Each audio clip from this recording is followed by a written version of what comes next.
A Ghost Story is directed by David Lowery and starring Casey Affleck and Rooney Mara.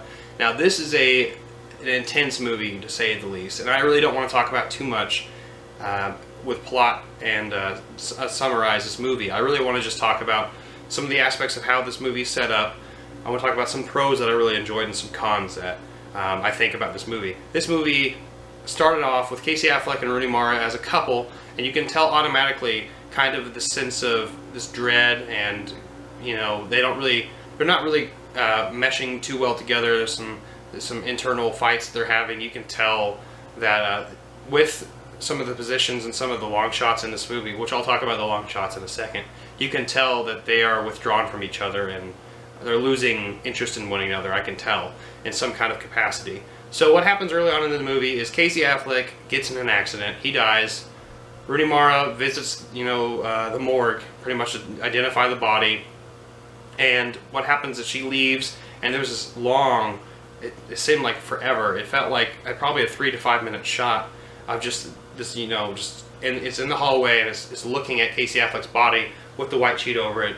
He eventually gets up, and he is exactly what with white sheet is.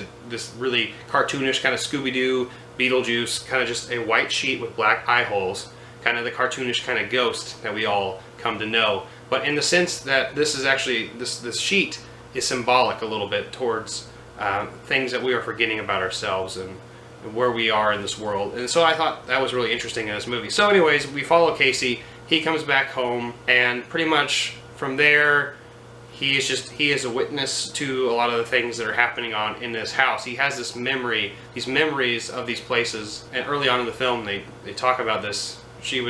Rooney Mara was talking about when she was younger, she used to play something somewhere, and just to have a memory of that place.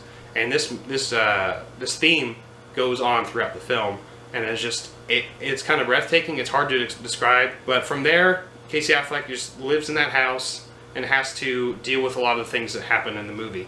Some aspects of this movie that I really, really enjoyed were the long shots. Initially, I was withdrawn from it. I didn't really enjoy a whole lot of nothing happening in these shots, but that's the beauty in it. These shots are not a whole lot of nothing. These pictures are trying to show you grief and memories in this kind of melancholic kind of way, and I thought that was brilliant in this movie, and I thought that the camera knew exactly where it needed to be the entire film. This is a very short runtime. It's only about 90-esque minutes. These proliferated moments that just keep building on one another, it hits home really, really in a very heartfelt type of way. And it's really just, to me, it's a meditation on grief, memory, things that we remember in the past, the things that we really care about in this world, and how some of those things can be forgotten. And it floored me. This movie definitely grips you in a way if you're interested in the movie. Now I definitely say, now I'm going to switch into some of the cons of the film. It's definitely the type of movie for a specific audience, for a specific mindset. You have to go in there just expecting just a movie. It's hard to describe to the camera and honestly to people. It's really hard to describe. You have to have the right mindset going in. You have to be in the right environment.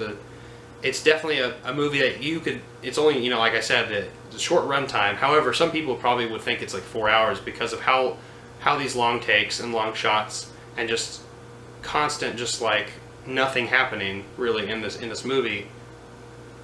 I can tell that people could probably not enjoy it because of it seems like it's 4 hours when it's not really, it's like 90 minutes. Now that's something that I felt really enthralled about. I really got captured into the moment of this film, and that's something that I really enjoyed. Now there are some cons here. I didn't really see so much chemistry between Casey Affleck and Rooney Mara. Now obviously going in right at the very, very beginning, there was that tension that they were having as a married or a couple or whatever they were.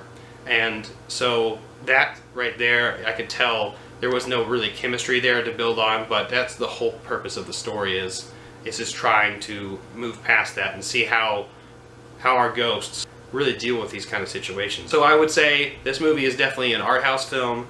Definitely, if you can check it out anytime soon, it's definitely just a sweet meditation on grief, memory, and loss. And I just found this movie to be brilliant. It sucked me in. after about 20 minutes. Kind of slow building, but after 20 minutes I was just fascinated by some of the things that were happening in the movie. Now there's some plot elements that also I consider to be a little bit con and like, you know, stuff, detractors that I don't really enjoy, but I don't want to talk about that. So I probably talked too long. So also I have some more news. I have started a podcast with my friend Mr. Smith, or Mr. Jones and Mr. Smith, like the Men in Black, and we will be putting that up bi-weekly. Our podcast, I'll be putting the iTunes link down below, the YouTube link obviously in the YouTube description, our Facebook page. We're going to be trying to figure out things as they come. So we're really excited to talk about just movie news, entertainment news. Honestly, I just want comments down below, kind of just for some ideas, honestly. So I digress. So Ghost Story, have you seen this movie or heard about it? Definitely let me know down below, because I want to hear some of your thoughts about this film. Definitely check this movie. I give this a 4 out of 5 overall. I personally probably would potentially consider it a 5 out of 5 because of the right mindset that I have to be in to watch this film, but on most days I'd probably put it as 4 out of 5. So definitely check out this movie if you are able to. Make sure to comment down below, like, share, and subscribe, and I'll see you next time. I'm not jonesing around.